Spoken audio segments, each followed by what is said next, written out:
नमस्कार, स्वागत है आपका। आप देख रहे हैं सी न्यूज़ भारत। मैं हूं आपके साथ इशिता। वक्त हो गया है मध्य प्रदेश बुलेटिन का। मध्य प्रदेश बुलेटिन में पहले बात करेंगे ग्वालियर की, जहां संभागायुक्त मनोज खत्री की डीपी पर फोटो लगाकर संभागायुक्त कार्यालय के कर्मचारियों से रुपयों की डिमांड करने का मामला सामने आया है। देखिए इस रिपोर्ट में। ग्वालियर संभागायुक्त मनोज खत्री की डीपी पर फोटो लगाकर संभागायुक्त कार्यालय के कर्मचारियों से रुपयों की डिमांड करने का मामला सामने आया। कार्यालय के कर्मचारियों को मैसेज भेजकर पैसों की मांग की गई, लेकिन कर्मचारियों को जब शंका हुई तो उन्होंने पड़ताल की तो सच्चाई सामने आ गई और पैसे मांगने वाला फर्जी निकला। इसके बाद मामले की जानकारी पुलिस को दी गई। दरअसल ग्वालियर के संभागीय आयुक्त मनोज खत्री की डीपी लगे व्हाट्सएप से मैसेज कर्मचारी मिले। उससे पहले अंग्रेजी में हेलो लिख कर आया, फिर खुद को मीटिंग में व्यस्त बताते हुए अर्जेंट में कुछ पैसों की मांग की गई। इस मैसेज पर संभागीय आयुक्त कार्यालय में पदस्थ कर्मचारियों ने इस संबंध में संभागायुक्त को इस पूरे घटनाक्रम की जानकारी दी। उसके बाद संभागा आयुक्त के फर्जी व्हाट्सएप अकाउंट का खुलासा हुआ। आयुक्त ने तत्काल इसकी सूचना ग्वालियर एसपी धर्मवीर सिंह को दी। एसपी ने तत्काल साइबर थाने के अफसरों को जांच पड़ताल में लगाया है। प्रारंभिक जांच में ये नंबर बांग्लादेश का बताया गया है। साइबर अधिकारी इस पूरे मामले की जाँच कर रहे हैं। जानते हैं एसपी ग्वालियर धर्मवीर सिंह का क्या कुछ कहना था। ग्वालियर संभागायुक्त को देखिए, साइबर टीम इसमें जांच कर रही है। इसमें जो व्हाट्सएप पे एक नंबर है, उस नंबर का उपयोग करके फोटो लगाया गया था। फोटो के आधार पे कार्यालयीन कर्मचारियों को मैसेज भेजे गए थे और कुछ पैसे की रिक्वेस्ट की गई थी। ये जैसे ही संदिग्ध मामला लगा और शासकीय कर्मचारियों ने ये अनुमान लगाया कि फ्रॉड केस हो सकता है, तो ये साइबर सेल को रिपोर्ट हुआ है। इसमें व्हाट्सएप के जरिए जानकारी ली जा रही है कि नंबर कहाँ से यूज हो रहा है और कौन उसके पीछे है। इसकी इन्वेस्टिगेशन की जाती है। बांग्लादेश का नंबर अभी पता चला, वो व्हाट्सएप को रिक्वेस्ट की गई। एक बार डिटेल आएंगे तभी क्लियर होगा कि नंबर कहाँ का है। ग्वालियर से सी न्यूज़ संवाददाता शिवम सिंह चौहान की रिपोर्ट। अगली खबर शिवपुरी से है, जहां 12वीं की छात्रा ने आत्महत्या कर ली। शरीर पर मारपीट के निशान भी मिले हैं। देखिए खबर विस्तार से। शिवपुरी जिले के पौरी कस्बे में किराए के मकान में रहकर पढ़ाई कर रही 12वीं कक्षा की छात्रा ने गांव लौटकर फांसी लगा ली। परिजनों ने पड़ोस के 2 युवकों पर उत्पीड़न और मारपीट के आरोप लगाए हैं। छात्रा 25 फरवरी को परीक्षा देने के लिए अपने गांव गई हुई थी और 26 फरवरी की शाम फांसी लगाकर आत्महत्या कर ली। परिजन उसे अस्पताल ले गए, लेकिन डॉक्टरों ने मृत घोषित कर दिया। पोहरी थाना क्षेत्र के एक गांव की 17 वर्षीय छात्रा 10वीं कक्षा से ही पोहरी कस्बे में किराए का कमरा लेकर पढ़ाई कर रही थी। उसके साथ उसका छोटा भाई भी रहता था जो 6ठी कक्षा में पढ़ता है। जिस मकान में छात्रा किराए पर रहती थी उसी में एक युवक भी किराए पर रहता था, जबकि दूसरा युवक पड़ोस में कुछ महीने पहले रहने आया था। दोनों युवक आपस में दोस्त थे। परिजनों के मुताबिक छात्रा 20 फरवरी को भी आत्महत्या का प्रयास कर चुकी थी। उसने किसी तरीके की गोलियां खा ली थी, जिससे उसे अस्पताल में भर्ती कराना पड़ा था। ठीक होने के बाद वह घर लौट आई, लेकिन 24 फरवरी को परीक्षा देने पोहरी आई और सहमी हुई थी। 25 फरवरी को पहला पेपर देने के बाद उसने किसी से फ़ोन पर कहा कि वो 2 दिन में आत्महत्या कर लेगी। इसके बाद वो अपने किराए के कमरे में गांव चली गई और अपने अगले ही दिन फांसी लगा ली। छात्रा के ताऊ ने दावा किया है कि शव पर मारपीट के निशान थे। उन्होंने दोनों युवकों पर आरोप लगाया है कि वे उसे परेशान कर रहे थे, जिससे तंग आकर उसने ये कदम उठाया। एसपी अमन सिंह राठौर ने बताया कि मर्ग कायम कर जांच शुरू कर दी है। पहले छात्रा या परिजनों ने पुलिस में शिकायत नहीं की थी, लेकिन अब बयानों के आधार पर आगे की कार्रवाई होगी। जानते हैं इस विषय में गंगाराम का क्या कुछ कहना था। आपका गंगाराम जी, ये जो बच्ची ने सुसाइड कर लिया फांसी लगा के, क्या कारण रहा? कारण जी वो लड़का बता रहा है, जो दबाव में बच्ची ने फांसी लगा ली। पूरी जहर का है, कोई शराब पीना तो खाई नहीं। हाँ। शराब का था तो देवता बताया था। ग्वालियर लगे गए।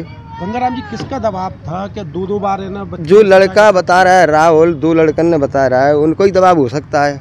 मुझे तो शक बोई जा रही है। अच्छा तो देखो, बेटी वैसे थोड़ी मरती फांसी लगा के, शक तो वही है। और बेटी के पीठ में जो डंडा फंडा मार भी लग रही है, हमने देखी है। अच्छा, हाँ, 25 तारीख में बेटी पीटी है जाए।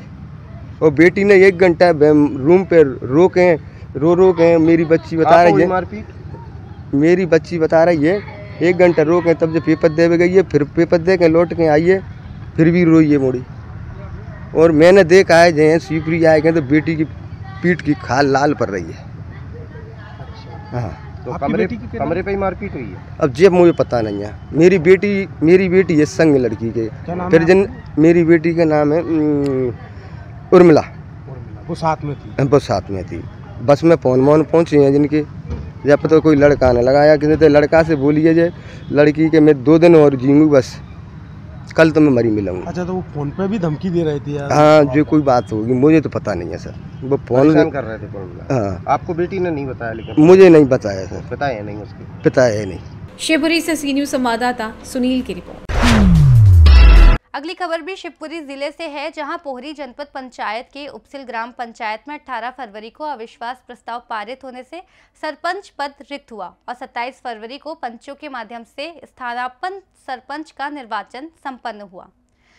देखिए रिपोर्ट। शिवपुरी जिले के पोहरी जनपद पंचायत अंतर्गत आने वाले ग्राम पंचायत उपसिल में तहसीलदार निशा भारद्वाज की मौजूदगी में 18 फरवरी को अविश्वास प्रस्ताव पारित हो गया था, जिसके चलते सरपंच पद रिक्त हो गया था। जहां रिक्त पद में स्थानापन्न सरपंच के लिए 27 फरवरी नियत की गई थी। वहीं गुरुवार 27 फरवरी को पंचों के माध्यम से स्थानापन्न सरपंच का निर्वाचन कराया गया, जो कि गुरुवार शाम 4 बजे संपन्न हुआ।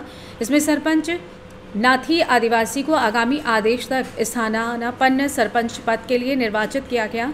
निर्वाचन के दौरान नोडल अधिकारी सतीश जैन, थाना प्रभारी रजनी सिंह चौहान, सचिव दिनेश धाकड़ मौजूद रहे, जहां निर्वाचन शांतिपूर्ण ढंग से संपन्न हुआ।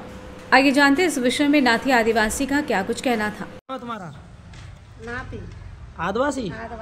तो आज जो सरपंच बनी हो, तो आप नई सरपंच बनी हो? कौन सी पंचायत की हो आप? उपसिल पंचायत से बनी हो। तो कैसा क्या लग रहा है आपको? आप नई सरपंच बनी हो तो कैसा लग रहा है? बढ़िया लग रहा है। तो अब आपके विकास कार्य किस प्रकार से आप देखोगी? सब एक बात से देखोगे? सबको एक समान मानोगी सबको? शिवपुरी से सी न्यूज़ संवाददाता सतीश की रिपोर्ट। आगे बात करेंगे विदिशा की, जहां कलेक्टर रोशन कुमार सिंह ने कलेक्ट्रेट कार्यालय में विभिन्न जगहों पर पहुंचकर हेलमेट पहनने के निर्देश दिए। एक दिन पहले सड़क सुरक्षा समिति की बैठक के दौरान ये निर्णय लिया गया। देखिए रिपोर्ट। कलेक्टर रोशन कुमार सिंह ने आज कलेक्टर परिसर में स्थित विभिन्न विभागों के कार्यालय में पहुंचकर कर्मचारियों से सीधे रूबरू होते हुए दोपहिया वाहनों से आने वाले सभी कर्मचारियों को हेलमेट अनिवार्य रूप से पहनने के निर्देश दिए हैं। उन्होंने कहा कि ये समय दूर है, निकट भविष्य में चालानी कार्रवाई भी की जाएगी। इसमें ये नहीं देखा जाएगा कि आप अधिकारी हैं या कर्मचारी। उन्होंने बताया कि अक्सर देखा जाता है कि हादसों में सर की चोट की वजह से लोगों की जान तक ज़्यादा जाती है। जो लोग हेलमेट पहने होते हैं वो दुर्घटना के शिकार कम होते हैं और उनकी जान बच जाती है, इसलिए हेलमेट की प्रक्रिया को अनिवार्य किया गया है। जानते हैं इस विषय में कलेक्टर रोशन कुमार सिंह का क्या कुछ कहना था। सर, आज ऑफिसों का निरीक्षण किया और हेलमेट की सलाह दी। देखिए, सड़क दुर्घटनाएं रोकने की दिशा में हम लोग लगातार प्रयास कर रहे हैं और उसी के तहत अक्सर वाहन चालक जो है बाइक सवार नहीं लगा पाए देखे जाते हैं। तो ये शुरुआत हम लोगों ने अपने कार्यालय से ही करी है और आज उसी क्रम में अपने कार्यालय में मैंने भ्रमण किया और जो लोग भी बाइक से आते हैं, अधिकतर लोगों ने बिना कुछ लोगों ने बताया कि हम बस यहीं के लोकल के हैं और ऐसा हो गया वैसा हो गया। आज हमने सबको समझाइश दी है कि कृपया जैसे आप घर से निकलते हैं ये अपने आदत में डाल लें कि हेलमेट लगा के चलें। बीते दिनों में देखा गया है कि कई दुर्घटनाएं हुई हैं और उसमें ऐसा देखा गया है कि हेड इंजरी हुई और अगर वो हेलमेट लगा के रहे होते तो निश्चित रूप से दुर्घटना से जो इंजरी होती है उससे बचा जा सकता था। तो इन सब बातों के बारे में बताया गया और मुझे लगता है कि जागरूकता से निश्चित रूप से हम लोग सफलता हासिल करेंगे। मैं आपके माध्यम से भी शहर में और ज़िले में सभी लोगों को अपील करना चाहता हूँ कि ये जो हम लोगों का एक कैजुअल अप्रोच रहता है कि बस पास में ही जाना है, 2 मिनट की जर्नी है और हेलमेट नहीं लगा के जाएंगे, इस आदत को बदलिए, इस सोच को बदलिए। दूरी लंबी हो या छोटी हो, जैसा मैंने बोला, आदत होनी चाहिए कि बाइक से अगर जा रहे हैं तो हेलमेट हम लगा कर ही निकलें। बहुत बहुत धन्यवाद। विदिशा से सी न्यूज़ संवाददाता सुनील की रिपोर्ट। फिलहाल इस बुलेटिन में बस इतना ही। देश और दुनिया की तमाम बड़ी खबरों के लिए बने रहिए सी न्यूज़ भारत के साथ।